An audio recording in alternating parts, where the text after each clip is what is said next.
Bendiciones a todos, Dios los bendiga. Bueno, vamos a terminar esta semana con estos hermosos devocionales de la palabra de Dios, hablando acerca de la adoración. Hoy el título es La secuencia normal de la adoración. Y nosotros debemos estar en constante crecimiento y cambio para llegar a ser más y más como Jesucristo. Ayer hablábamos de que la adoración es un proceso. Si no me acerco al Señor en adoración para ver su rostro, nunca me veré reflejado en su imagen, por más que trabaje, que conozca o lleve tiempo en la iglesia. Cuanto más va resplandeciendo Él en mí, más me parezco a Él. Ahora, un ministerio, o mejor dicho, toda una iglesia que no cambie vidas, no está llevando a la gente a una auténtica adoración a Dios. Y esta es una de las características más claramente reveladoras de una iglesia sana que vive y adora en la presencia de Dios. ¿Están siendo cambiadas las vidas o la gente está estancada? Esa fue la pregunta que quedó ayer en el aire. Pero, ¿cuál es la secuencia normal de la adoración? Ese es el título de hoy, la secuencia normal de la adoración. Primero debemos de entender, número uno, que la adoración es responsabilidad mía. La adoración requiere iniciativa humana. Es verdad que comienza con Dios revelándose a sí mismo, pero en su infinita sabiduría, Él nos ha dejado a nosotros la respuesta.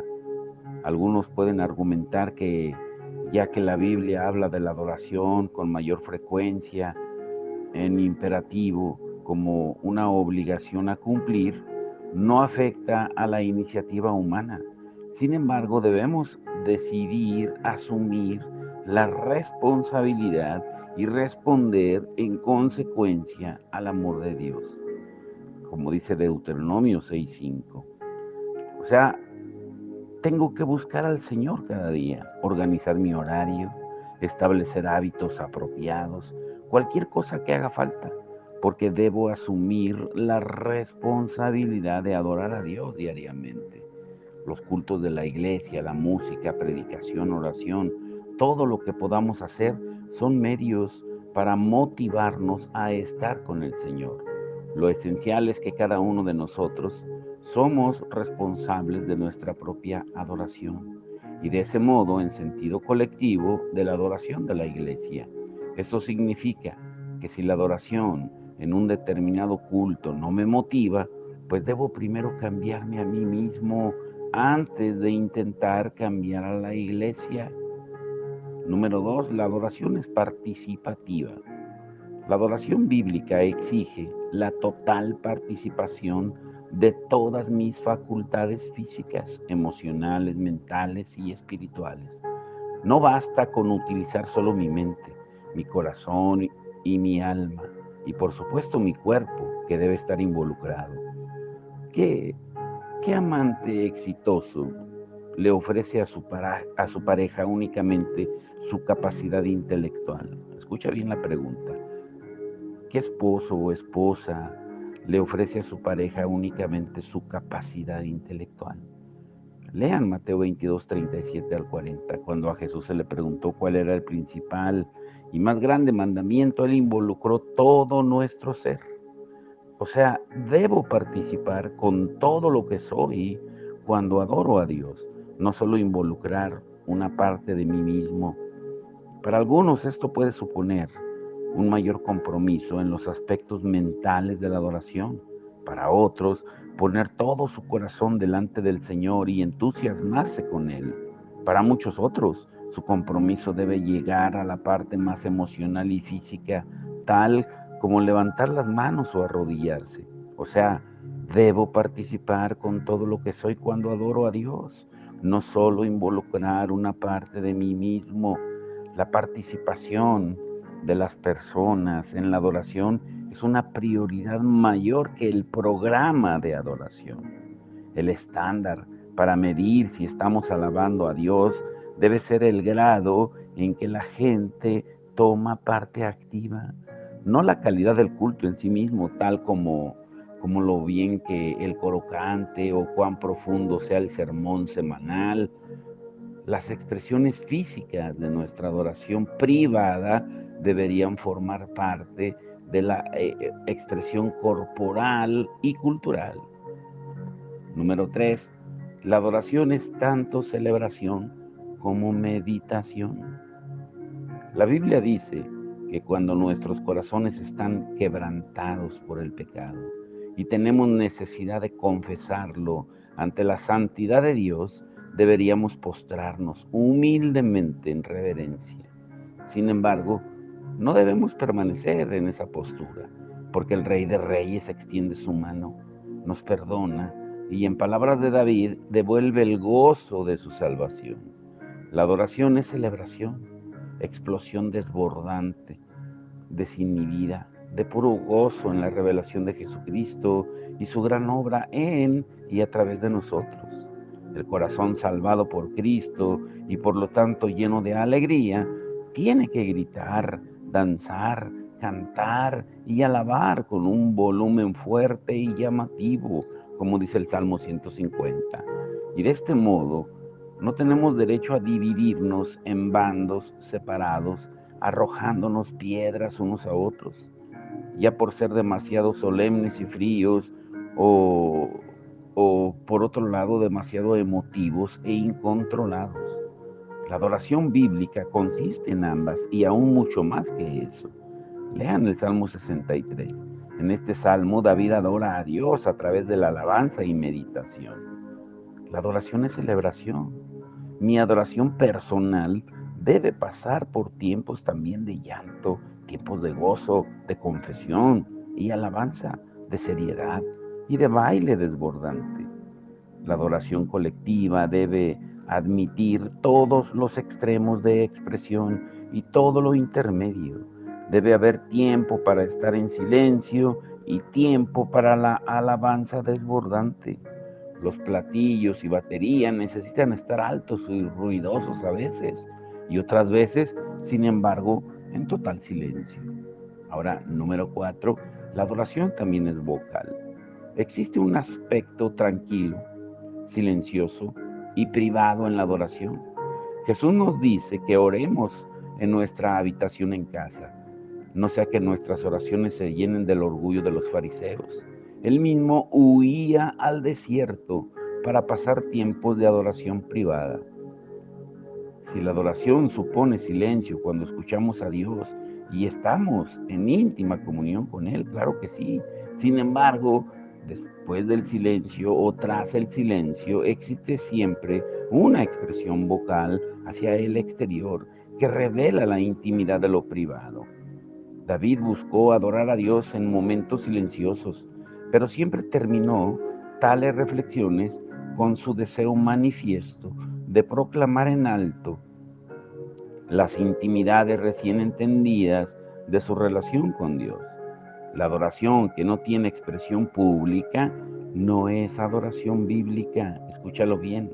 La adoración que no tiene expresión pública no es adoración bíblica. En el Salmo 9:15 dice que la consecuencia de la adoración es que todos escuchen lo que Dios ha hecho por nosotros. Proclamación, enseñanza y evangelización. Lean el Salmo 9. Ahora, lo que hago en adoración privada debe tener una repercusión vocal y pública. No puedo guardarme para mí mismo lo que he descubierto y admirado de Dios. La solemnidad y el silencio tienen su lugar en la adoración, pero no pueden ser el factor de control en la adoración pública. Cuando la iglesia se reúne para adorar, debe expresar con la voz lo que ha sucedido con anticipación en las habitaciones privadas de nuestra casa. Si no hay nada que decir del Señor, pues es porque no hemos estado con Él, así de simple. Recuerden el título de hoy, hay una secuencia normal de la adoración. Si la adoración personal y colectiva se basa en verdades bíblicas, tales como las que hemos mencionado, pues va a traer consecuencias naturales y visibles. no solo se verá en mi vida privada, sino que también tendrá un impacto en mi familia, en la iglesia. Esa es la secuencia natural de la adoración.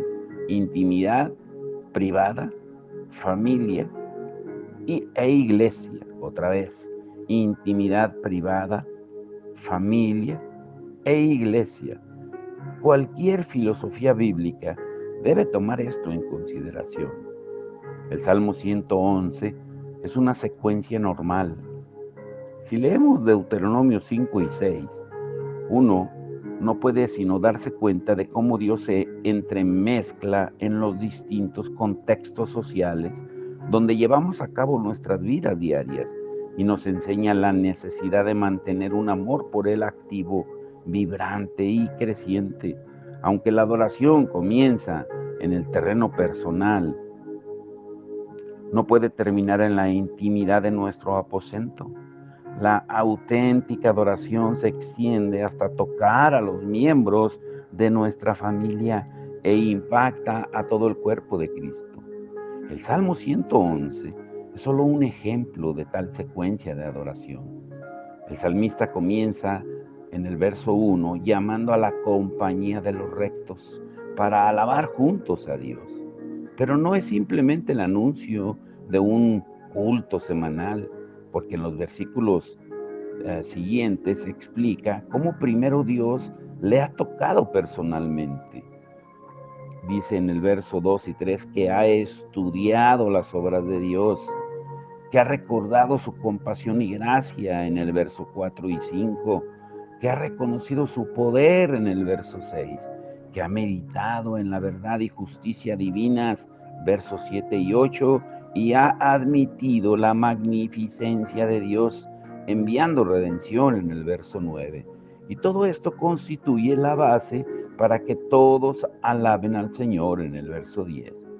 La adoración personal y la colectiva se entretejen en un hermoso y completo tapiz que exalta el nombre del Señor. No puede existir una sin la otra. La familia, como parte de esta ecuación, completa el trabajo artesano del Creador, dándonos el plan de Dios para la adoración y el argumento básico. A medida que estudiamos, meditamos, adoramos y nos regocijamos en privado, nuestro corazón rebosa de amor por Dios, lo que a su vez se transforma en una influencia que exige ser oída públicamente, afectando a aquellos que me rodean directamente, a mi familia y finalmente a todos mis hermanos y hermanas en Cristo. Podríamos hablar durante horas acerca de la filosofía de la adoración y nunca llegar a una conclusión. Podríamos discutir sobre solemnidad, estilos musicales, etcétera, etcétera, y sencillamente dividir aún más a la iglesia. Nada de esto sirve para atraer a la gente a una relación de amor con Dios. El principio más básico de la adoración no tiene que ver con los métodos, tiene que ver conmigo. Antes de que podamos tratar de adorar adecuadamente en la iglesia, mi propio corazón debe cambiar. Qué fácil es debatir, discutir acerca de cualquier doctrina en la iglesia, pasando por alto este requisito necesario. Recuérdalo, el principio más básico de la adoración no tiene nada que ver con los métodos, tiene que ver conmigo. Lo primero que tenemos que saber es cómo debemos responder personalmente a Dios. El primer paso, una adoración personal. La adoración personal no es familiar ni colectiva. Nadie, sino yo, puede determinar su horario, profundidad. Se trata de mi decisión para buscar el rostro de Dios personalmente y en privado. En Mateo 6, quizás sea el pasaje más citado acerca de la adoración privada.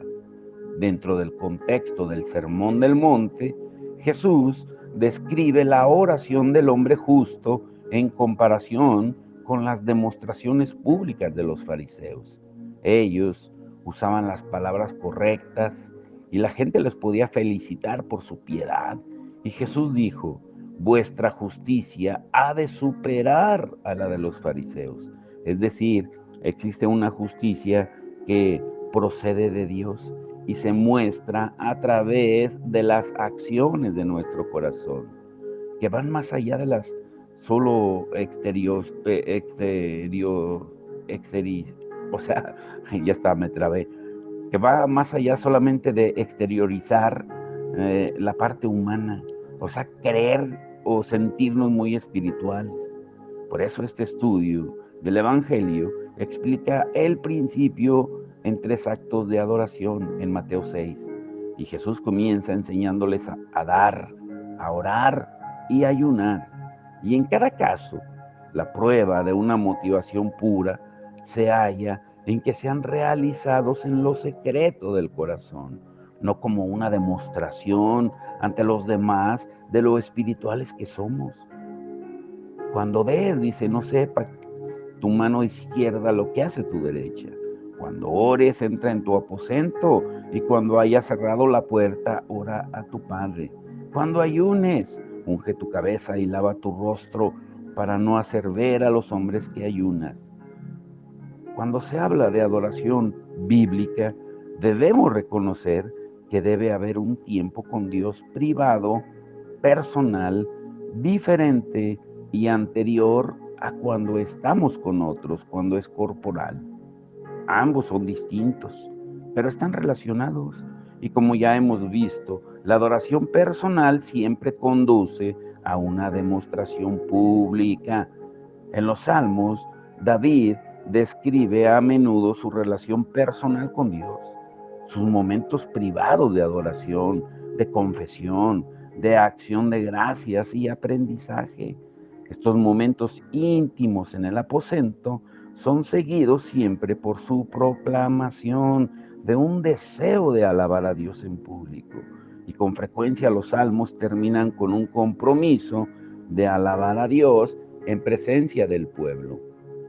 Pasara lo que pasara en privado, siempre daba lugar a una demostración pública de adoración. Por ejemplo, el alzar las manos como muestra de nuestra sumisión a Dios tiene lugar primero en la intimidad de nuestro tiempo personal con Dios antes de aparecer en cultos públicos.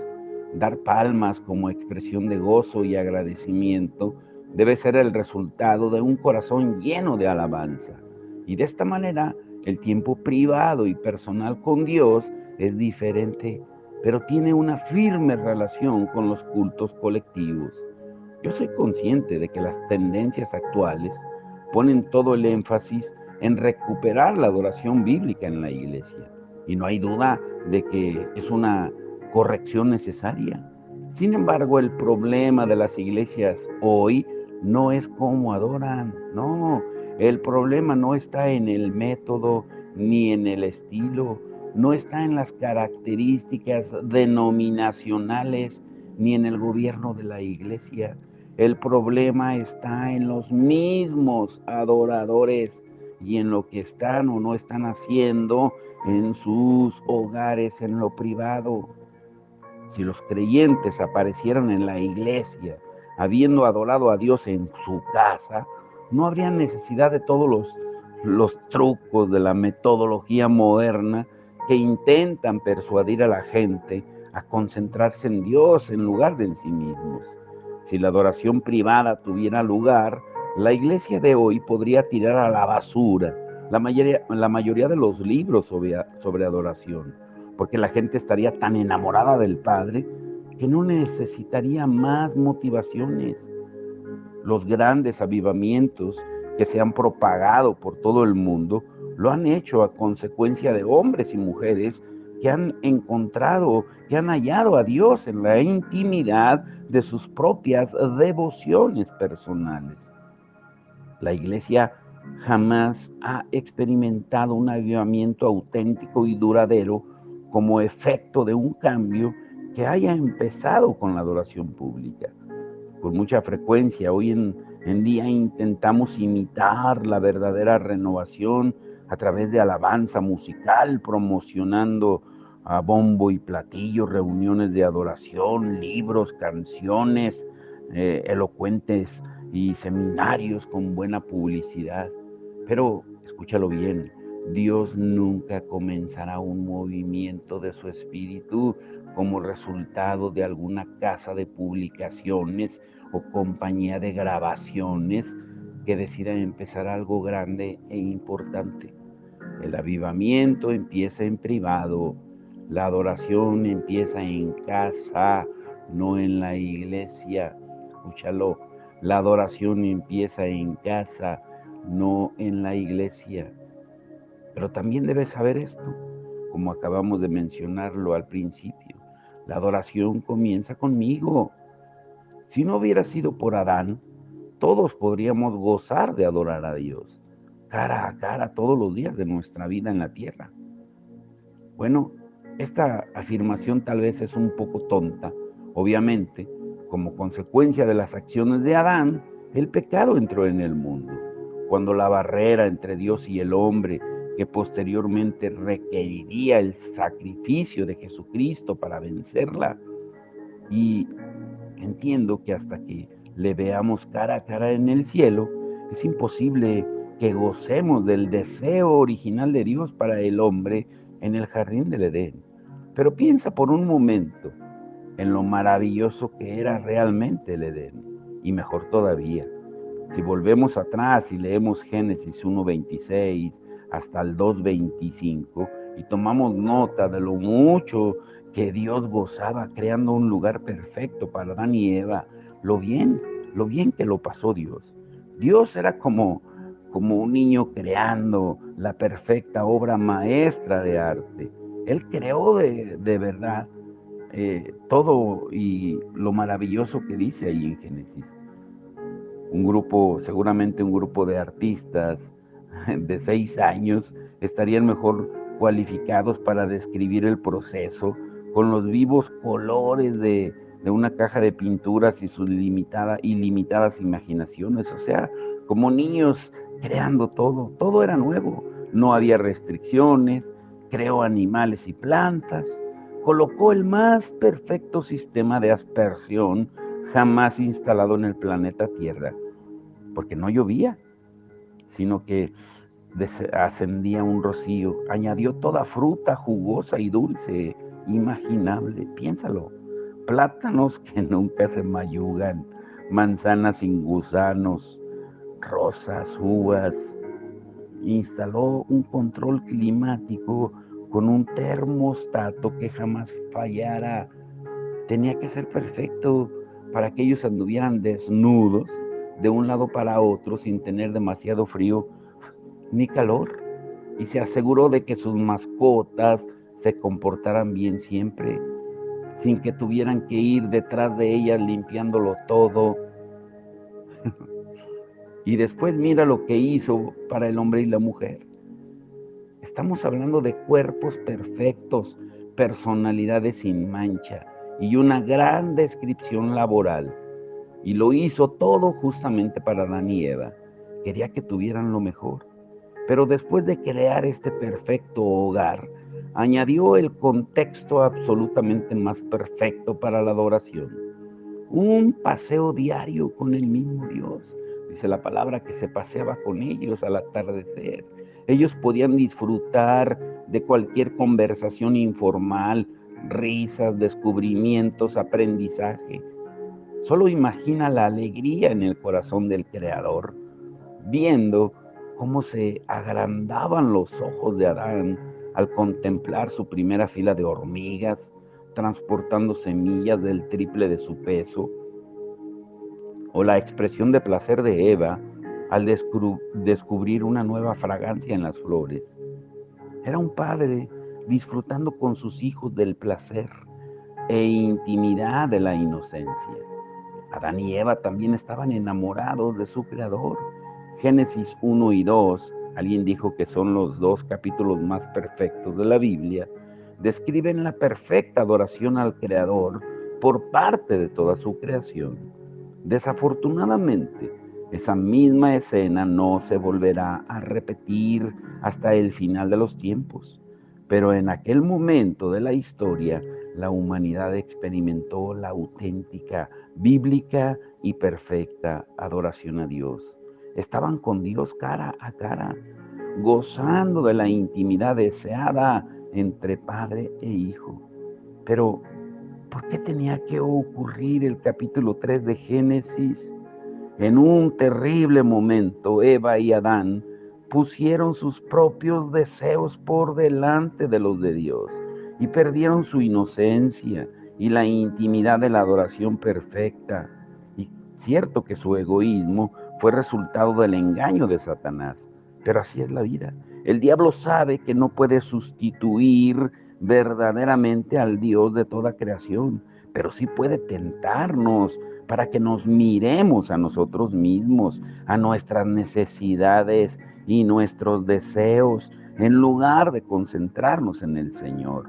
Es su manera pervertida de reclamar al menos una victoria momentánea. Adán y Eva comieron de la fruta prohibida y la adoración fue destruida. ¿Y por qué digo adoración en lugar de su naturaleza perfecta? Porque su inocencia fue la que quedó destruida cuando permitieron que el egoísmo de Satanás invadiera sus corazones. Génesis 3:8 muestra su caída. El Señor viene para estar en íntima comunión con ellos, a compartir un momento de intimidad, solo para descubrir que se ha perdido su confianza. La intimidad de la adoración a Dios había sido reemplazada por una intimidad humana que ahora tenía que ser cubierta con hojas o con plantas o pieles de animales. Sus mascotas favoritas tenían que morir para cubrir cuerpos moribundos y sufrientes. Dios les había mostrado la perfecta adoración y ellos la cambiaron por un momento de placer. Dios recibió toda la gloria antes de la caída y la caída cambió la gloria de Dios por un momento de gloria humana manchada y pecaminosa. Dios ofreció una intimidad desconocida para el resto de la creación y Adán y Eva la traicionaron y el Creador se vio obligado a derramar sangre para recuperar un contexto apropiado para que el hombre se pudiera aproximar a Él en adoración. Dios, escúchalo bien y grábatelo, ofreció una intimidad desconocida para el resto de la creación y Adán y Eva la traicionaron. Este es un capítulo triste, Génesis 3, pero ¿no es también una descripción de nuestra propia adoración personal? Cuando somos milagrosamente salvados y limpiados de todo nuestro pecado, Dios nos devuelve a un estado de inocencia y gozo que al menos se aproxima a la intimidad que gozaron Adán y Eva. El rey David, en su famosa súplica de perdón tras el pecado con Betsabé, clama a Dios y le dice en el Salmo 51:12, restitúyeme el gozo de tu salvación. Es Adán suplicándole a Dios que le devuelva su inocencia. Dios perdona y limpia, pero cada vez que volvemos a desobedecer, nuestra obediencia es traicionada una vez más. Y aunque tenemos seguridad eterna en términos de nuestra salvación, nada nos puede separar del amor de Cristo. Eso es lo que dice la palabra. El gozo del Edén se contamina. Hasta que lleguemos al cielo, no experimentaremos de nuevo el éxtasis de estar cara a cara con Dios y de gozar de la adoración íntima que Él siempre ha deseado. Ahora, escucha bien esto para ir concluyendo por hoy. Nosotros somos Adán y Eva. Cada día Dios aparece y nos llama y nos pregunta, ¿dónde estás tú? Todo lo que quiere es un corto paseo, una oportunidad de compartir juntos, de reír, de llorar, de cantar. Quiere maravillarse junto a nosotros con los vivos colores de una puesta de sol. estremecerse con el nacimiento de un cachorro o compartir un abrazo y un llanto cuando tropezamos y caemos en los charcos llenos del barro de la vida. Eso es lo que realmente quiere. Tiempo, ¿sí? Tiempo con sus propios hijos, tiempo para disfrutar de su creación. Quiere que sus hijos e hijas le escriban pequeñas notas que digan, eres el mejor papá del mundo, o espero crecer para ser justamente como tú. ¿No lo ves? La adoración no es complicada. Empieza contigo. Tú eres su hijo, su hija. Solo quiere que pases tiempo con él. Esa es la definición más correcta posible, teológica y bíblicamente, de la adoración personal. Tiempo con Dios.